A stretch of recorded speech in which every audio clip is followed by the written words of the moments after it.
This is PT World. I'm Syed Shabahat Ali, and you are watching Faultlines. There are not always negative developments that we discuss. Today we are going to discuss a positive development. Apparently, this development is positive for the global economy. And it is that the petroleum prices today have dropped down to $95 a barrel. Now, what exactly does it mean? During last several months, particularly since February 2022, when Russia invaded Ukraine, the prices on that day were around 96.84 US dollars. And today, for the first time, the prices are below that level. Meanwhile, prices at some point in time had peaked up to $130 a barrel. Now, coupled with it was another phenomenal factor, and that the US dollar has phenomenally gained against all other global currencies, which means heavy import bills for many economies, and economies like Sri Lanka went below the level of recovery. There are many other economies that were facing similar challenges. But amid all of this, the global oil prices have started declining for last 2 weeks in a go. There are certain reasons behind it. Some believe that there is an abundance of supply that is causing this drop in prices. Others believe the demand has dropped down, particularly due to, again, spread of COVID in China that has been reported in over 10 cities, and China is again considering lockdowns. Some believe that these are early signs of a global recession. Economies like Pakistan have responded benevolently and dropped down the prices of petroleum products. How does all of this look together? Are these changes going to stay for some more time? We have invited an expert of political economy, Mr. Osama Rizvi, who frequently appears in my program and speaks about these issues at length. Osama, I welcome you to the program. Osama, I welcome you to the program. Thank you so much. Crude prices have dropped down once again, as you might have heard in my introduction lines. How do you think these changes are happening? Why exactly do you believe these changes are happening? So right now, as we speak, I just checked. Prices are back at $101. So we need to understand that first of all, there is a paper market, and then there is a physical market. So in the physical market, the demand and supply is still the same. However, in the paper market, due to some traders, due to some investors taking their positions down, it has caused this fall in prices. So in reality, nothing serious or nothing significant has happened. However,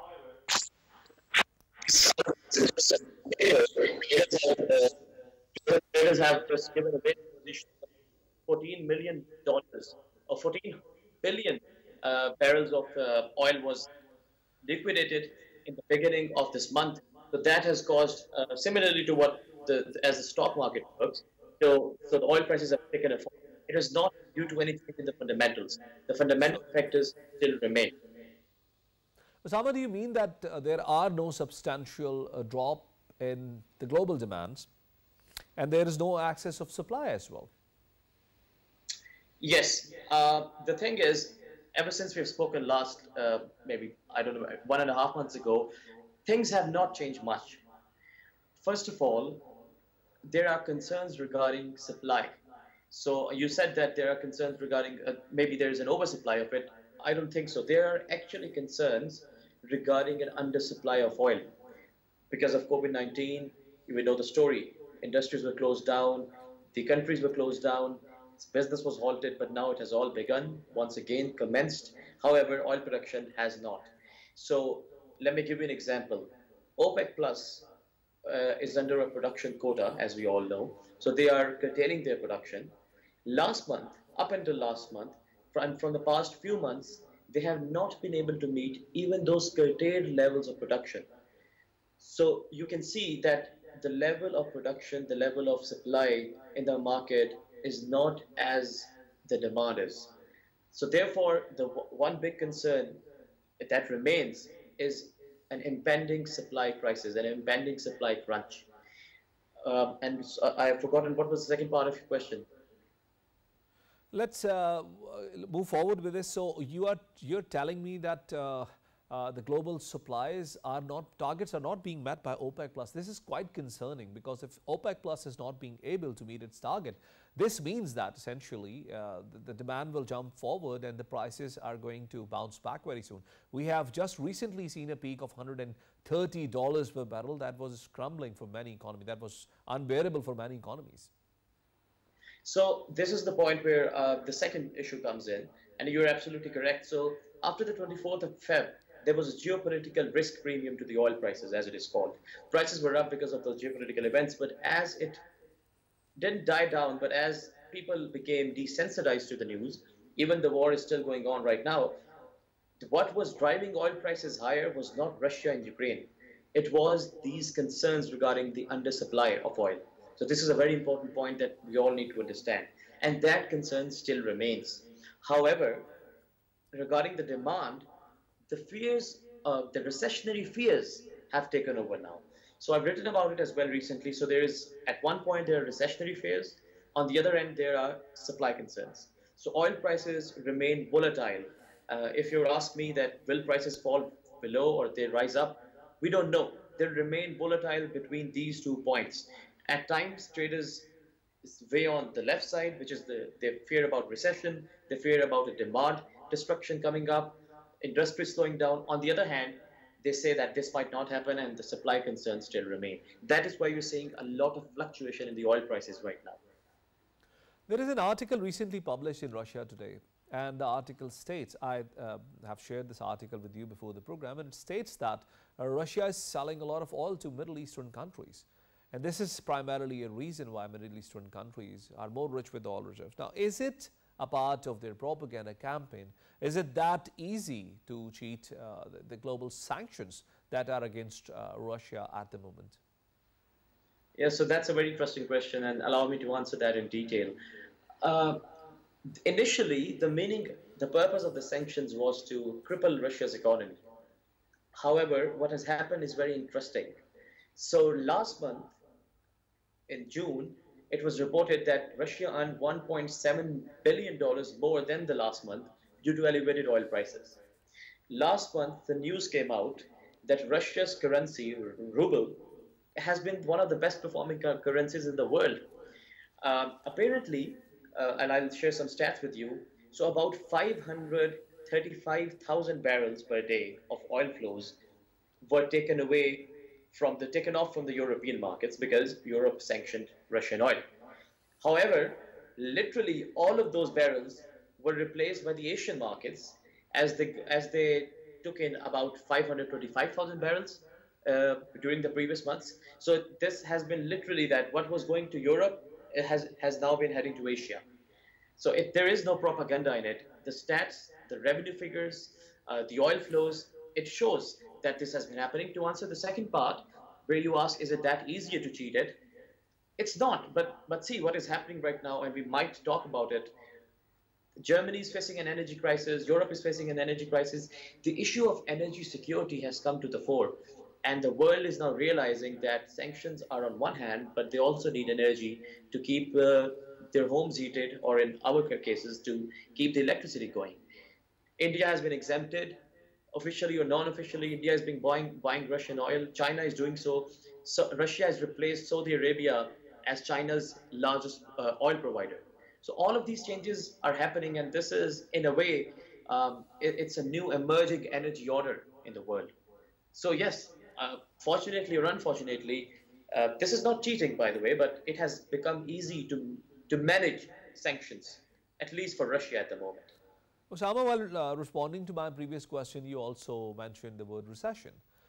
Something that's a nightmare for many economists, something that we all have seen once at least in our lifetime. We all remember the recession of 2008 at least, if not the earlier ones. And do we still see the same signs of weakness in the global economic system? Do we see some other early signs of recession as well? And if so, how would this look like this time? Because our economies are already in bad shape without officially getting into the zone of recession. Yeah, so official definition of a recession is, of course, 2 consecutive quarters with a negative growth.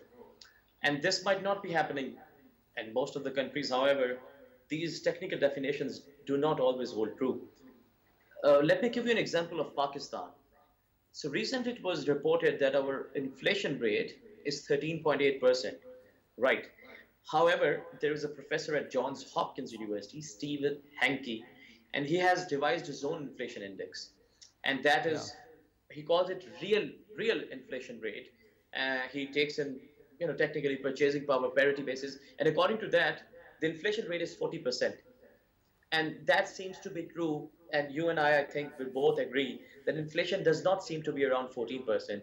It is more realistic when we call it 40%, given the rise in prices. So this is the same thing happens with recession as well.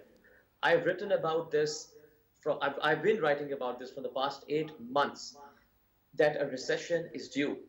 How and why I could say that? Because during the pandemic, there was an unprecedented amount of increase in money supply, what is called M2.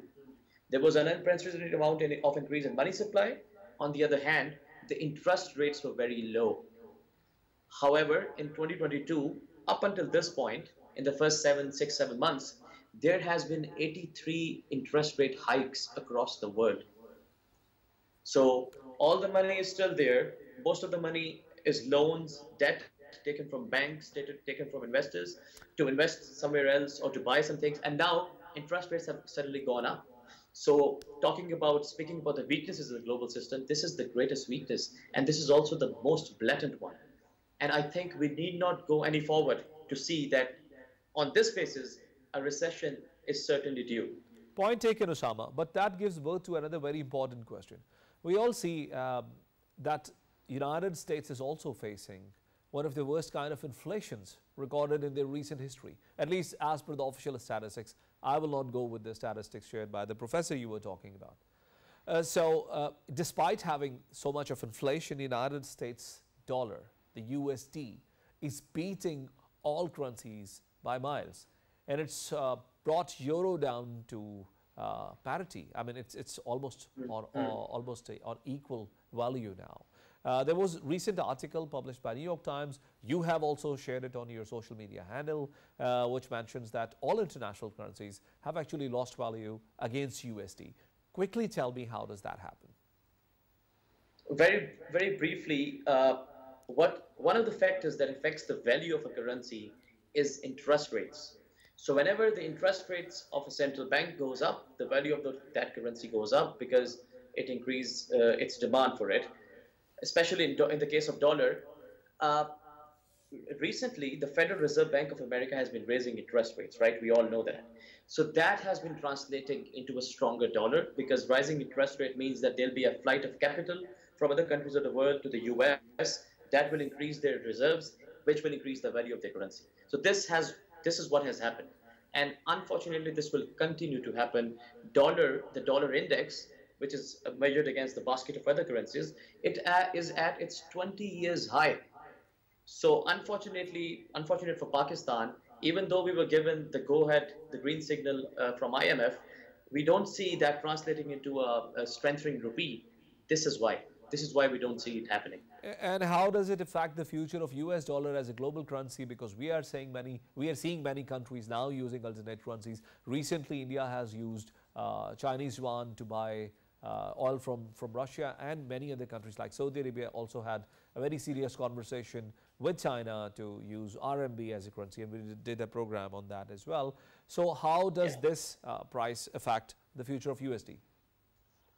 So we have discussed this before as well. Every day, $6 trillion is spent in one way or the other. 90% of the global business transactions are held in dollars. I've shared this before as well. 62% of the global reserves of all the central banks are in dollars. The yuan developments, the trading in their own currencies, that's nothing but a drop in an ocean. One might say that this may be the beginning of something.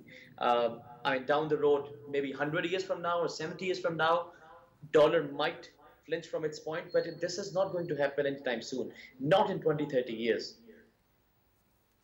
Thank you very Dollar much, will remain the Osama. currency. Thank you very much, Osama. We are short of time. We'll close this conversation here on this point. Thank you very much for being guest in our program today. Ladies and gentlemen, this was Osama Rizvi, and he came up with a beautiful line of argument. He said in the last was most important one, that 6 trillion US dollars are spent every day in the world. 62% of international reserves are in USD, and 90% of international trade is taking place in US dollar. So US dollar, despite its highest rate of inflation in history, is not facing any daunting challenges as international tool of trading. We'll take a break here and we'll join you back with second segment of program. Stay with us.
Welcome back. Ladies and gentlemen, European Union is an extremely important region, not only for the world but also for Pakistan.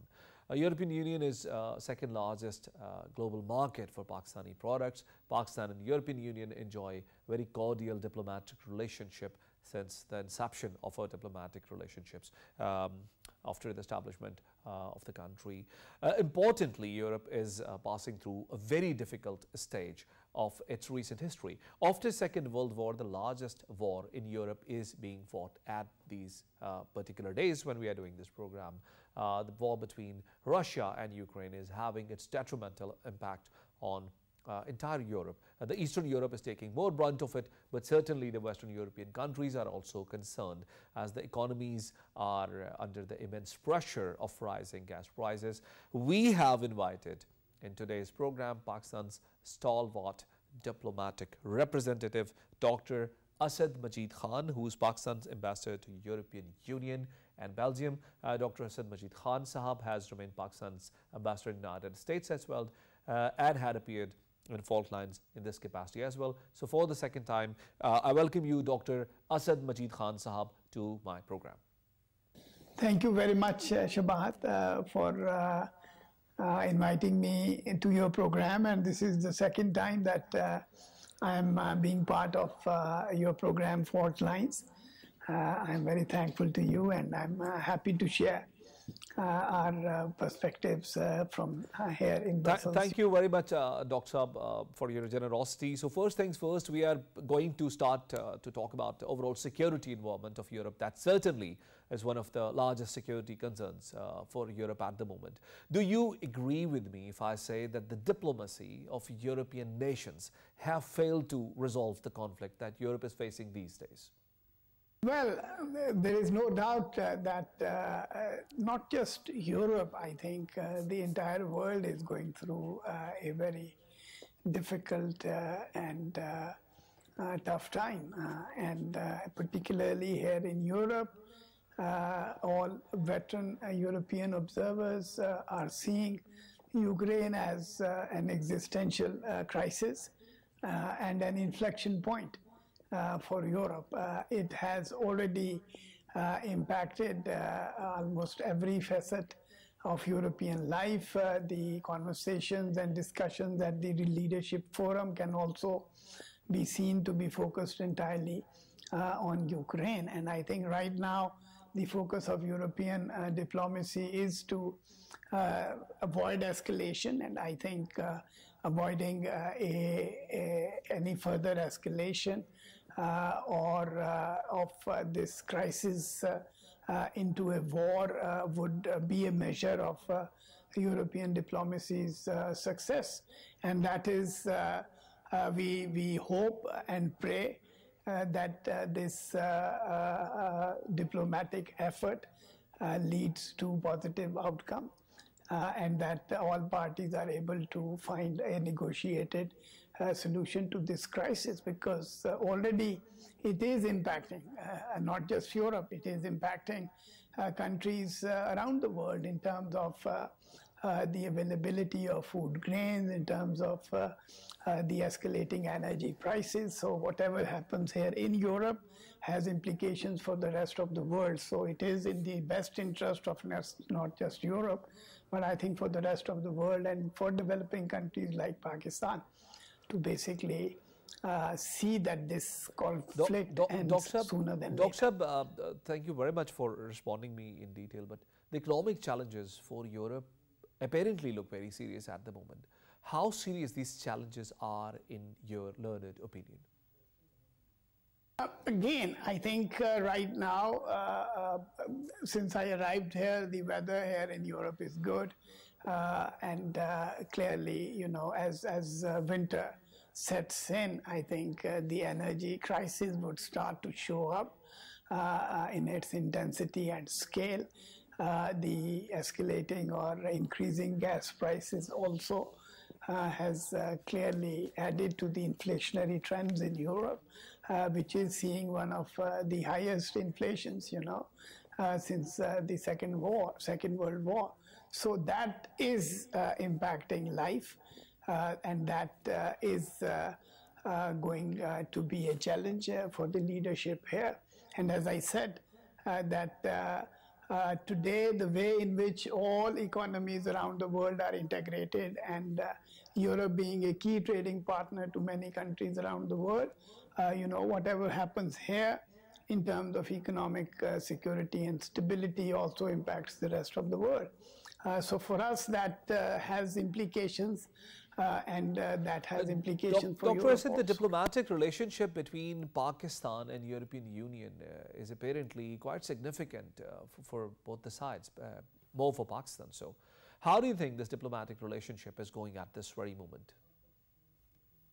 Well, I'm in the process of settling down, but looking at the numbers alone, I can tell you that today, for Pakistan, I think Brussels is one of the most important capitals, because today Brussels is our largest export destination. Brussels is also an important source of foreign direct investments into Pakistan. And Brussels is also key and critical to essentially helping Pakistan in developing capacities, both in terms of enhancing our agricultural productivity as well as our industrial productivity. And not just that, I think the concerns here in Brussels about the crisis in Afghanistan also, I would say, overlap with our concerns and our threat perception. Because any economic meltdown obviously is going to result in exodus or outflow of refugees, which can potentially impact countries as far as Europe. So we are certainly, given these overlaps, and Pakistan sees its relationship with the European Union as extremely important, and particularly critical in the context of the current overriding priority of our government, which is to basically achieve economic stability and growth. And given the centrality of EU in our export and investment objectives, I think this is only going to go up. Dr. Saab, you talk about Dr. Saab, you talk about economic stability and growth, which according to you is one of the top priorities of our diplomatic relationship between the two sides. So in this regard, there's a very important question that I would like to raise here. And this is with regards to the GSP status that Pakistan has been enjoying for last 7 years. Pakistan's exports going to Europe are primarily taking benefit of this GSP plus status, and some international newspapers have recently reported that there are some concerns in European Union with regards to the continuation of Pakistan's GSP plus status.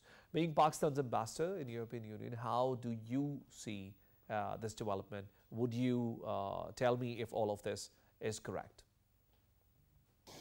Not at all, Shabbat. I think, on the contrary, I would say that Pakistan's GSP plus experience and template is a good model where you can clearly see that GSP plus, whose cycle is going to be completed next year, and we just completed the 4th biennial monitoring mission from the European Union, which is part of their monitoring process, where they come and they talk to all the stakeholders in Pakistan, they talk to leadership here, make assessment and ascertain the level of political commitment and actual status of implementation.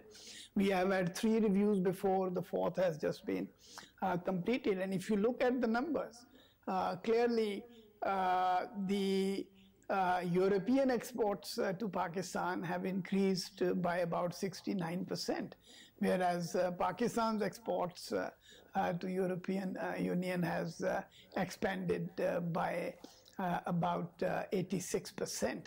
And then our total trade has now gone up around $12 billion. So this is, and not just in terms of helping both sides to expand trade, it has also helped Pakistan to advance its reform agenda. And that's the model that we would like to replicate under the new iteration of the GSP Plus scheme, which is in the works. And it is frankly too early for anyone to say if the European Union has already taken a position or made a determination on what would be on offer, or its attitude or position towards one or the other country. In the new process, once the scheme is finalized, which is being negotiated within the various institutions of the European Union, once it is finalized and launched, then individual countries will be applying for receiving the beneficiary status under the review. So we are tracking the situation closely, given the importance of GSP plus preferences for Pakistan, and we are quite constructively engaged. Very glad to hear this from you, Dr. Saab. Going forward, what exactly do you believe are our challenges or our objectives or our priorities with regards to our diplomatic relationship between the two sides? Clearly, I think both the European Union and Pakistan, we are invested in peace, seeking resolution of conflicts through engagement and dialogue, and not through confrontation, is something which I'm sure both sides attach priority to. And for Pakistan, I think it is particularly important because the European Union remains an important contributor to not just trade and bilateral development assistance, but also is invested positively in supporting humanitarian effort in Afghanistan also. So there is a common interest in investing in peace, in security and stability of Pakistan and the region, and that serves their interests, that serves our interests. Dr. Asad Masheed, I have been waiting for your appearance in this program for one specific question, and let me put this question here, and I will request you to give me a detailed answer on this one. Now, India has done a lot to jeopardize the relationship between Pakistan and the European Union, and there is a list of things that I can mention here, but particularly with regards to Pakistan's long and unnecessary stay and FATF's grey list is one particular example. Now, how Indian lobby has tried to hurt the interest of Pakistan, and what exactly have we done to overcome the damages? So far as India's unabashed, strategy to demonize and malign Pakistan, I think to that extent that stand exposed through the EU Disinfo Lab that was actually exposed by the European stakeholders, and it was brought to the attention of everybody here in Europe in terms of how India had used over an extended period of time a systematic campaign to malign and demonize Pakistan. Not just that, I think one after the other, things about which we have been warning our interlocutors here in Europe in terms of India's approach and attitude to issues in our bilateral relationship, to issues in terms of dealing with their own religious minorities. I think each one of our, I would say, unfortunately, predictions are coming out to be true. Even in the context of Indian unilateral actions in Kashmir, we had warned the world that India had done or taken those steps with a view to basically alter and change the demographic character in the occupied Kashmir. And today, with more than 500,000 domiciles issued to non-resident Kashmiris, that point is fully established. And that is also well known now to the entire world. And not just that, in terms of the continuing repression which is going on, against media, against civil society, against dissent in occupied Kashmir, has really, I think, exposed India and its own double standards in terms of dealing with minorities, and also in terms of honoring its international commitments, Kashmir being a disputed territory. Thank you very much, Dr. for giving a detailed response to it. Now, my last question in this program, since we are running out of time, is that how would you want to see the diplomatic relationship between Pakistan and European Union to go forward from here? What are your priorities? What objectives are we seeking diplomatically? I think for Pakistan, as I said, that our topmost priority is is achieving economic growth and stability. And this is where I think the European Union has an important role to play, being the largest export destination. The GSP Plus helped us expand our exports to the European Union. We are confident that our beneficiary status under the new scheme would also continue and would contribute in further expansion, because while EU may still be our largest export destination, but I think the total volume, frankly, is way below the actual potential. So I believe that attracting more investments, utilizing Pakistan's transit potential, and also utilizing Pakistan's potential as an energy transit hub is something that can produce a win-win for both Pakistan and the European Union.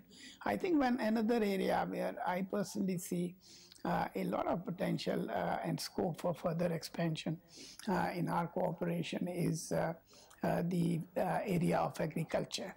The European Union brings a lot of expertise in agriculture, and Pakistan, which was historically, the so-called breadbasket for United India during British times.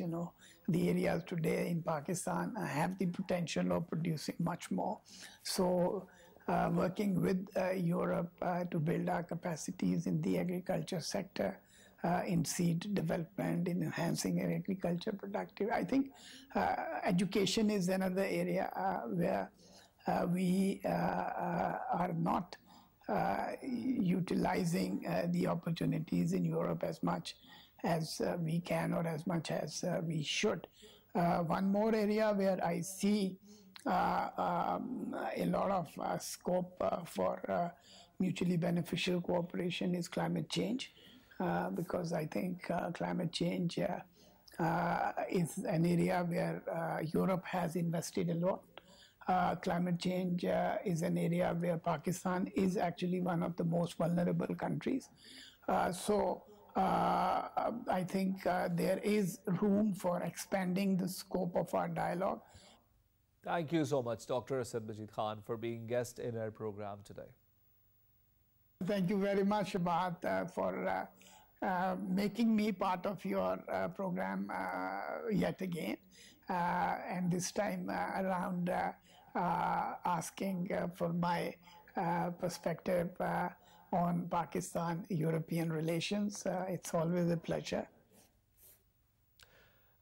Thank you very much, ladies and gentlemen. This was Dr. Asad Majid Khan, and he spoke about various areas of diplomatic relationship between Pakistan and European Union. One pertinent point of his conversation is that there is still an immense potential of growth in our economic relationship.